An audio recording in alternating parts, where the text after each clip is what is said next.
अस्सलाम वालेकुम मोअज़्ज़िज़ नाज़रीन। आज हम आपके साथ अल्लाह के रसूल सल्लल्लाहु अलैहि वसल्लम का एक वाक़या शेयर करने जा रहे हैं। अल्लाह के रसूल सल्लल्लाहु अलैहि वसल्लम के घर में कई दिनों से खाने के लिए कुछ नहीं था। आप सल्लल्लाहु अलैहि वसल्लम को भी भूख लगी हुई थी। आप सल्लल्लाहु अलैहि वसल्लम खाने की तलाश में घर से बाहर तशरीफ़ लाते हैं। इधर सैयदना अबू बकर सदीक और सैयदना उमर फारूक रज़ी अल्लाह तआला अन्हों के घर में भी वाक़ा है। वो भी भूख की शिद्दत से अपने अपने घरों से बाहर आए हुए हैं, खाने पीने की तलाश में निकले हैं। इनकी भी ख्वाहिश है कि खाने पीने के लिए कुछ मिल जाए। अल्लाह के रसूल सल्लल्लाहु अलैहि वसल्लम ने अपने दोनों साथियों को देखा तो पूछा, साथियों, इस वक्त तुम अपने घरों से क्यों निकले हो? दोनों ने यक जुबान होकर कहा, अल्लाह के रसूल सल्लल्लाहु अलैहि वसल्लम भूख की वजह से निकले हैं, खाली पेट हैं, खाने की तलाश में हैं। इधर अल्लाह के रसूल सल्लल्लाहु अलैहि वसल्लम भी इनसे फरमा रहे हैं कि अल्लाह की कसम मैं भी इसी वजह से घर से निकला हुआ हूँ जिसकी वजह से तुम निकले हो। नबी करीम सल्लल्लाहु अलैहि वसल्लम ने अपने साथियों से इरशाद फरमाया, चलो फिर उठो। दोनों साथी आपके साथ ही उठ खड़े हुए। अल्लाह के रसूल सल्लल्लाहु अलैहि वसल्लम के हमरा आपके खास गुजरा एक अंसारी के घर की तरफ रवा दवा हैं।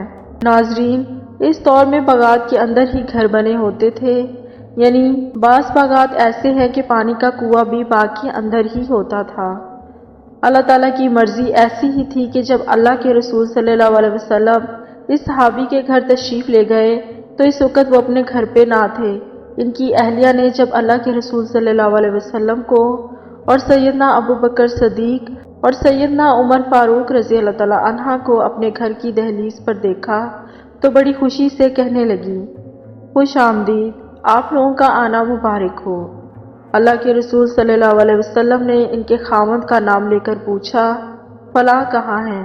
कहने लगी कि वो पानी लेने गए हैं, बस अभी आते ही होंगे। ये गुफ्तगू जारी ही थी कि वो सहाबी पानी लिए हुए अपने घर वापस आ गए।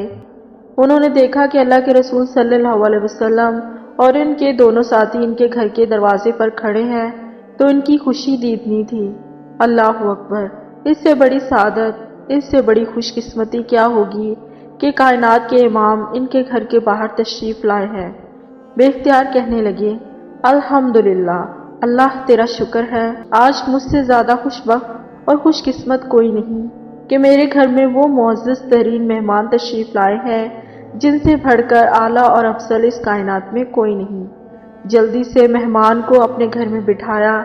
घर से मुल्हक खजूरों का बाग था। एक खजूर पर चढ़े, जल्दी से एक बड़ा सा खोशा काट कर ले आए। इस खोशे में हर किस्म की खजूरें थी, कुछ कच्ची, कुछ पकी हुई, कुछ आधी पकी और आधी कच्ची। गोया के तीनों इकसाम की खजूरें इस खोशे में मौजूद थी।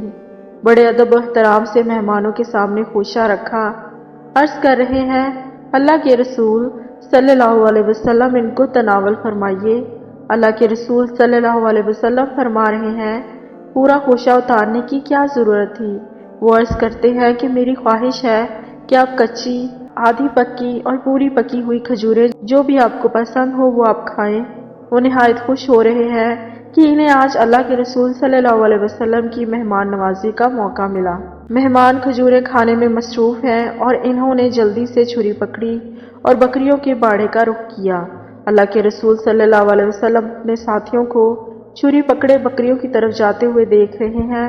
अब आप सल्लल्लाहु अलैहि वसल्लम के आला अखलाक को मुलाहिज़ा कीजिए कि आप फरमा रहे हैं, साथियों, दूध देने वाली बकरी को हरगिज़ भी ज़िबा मत करना। साहबी ने जल्दी से एक बकरी ज़िबा की, गोश्त तैयार किया। इनकी बीवी भी खुशी खुशी गोश्त पका रही है। खाना तैयार हो गया। अल्लाह के रसूल सल्लल्लाहु अलैहि वसल्लम और इनके दोनों साथियों सैयदना अबू बकर सदीक और उमर फारूक रज़ी अल्लाह तआला अन्हा खजूरें नोश फरमा रहे हैं, ठंडा पानी पी रहे हैं, फिर बकरी का गोश्त खाया।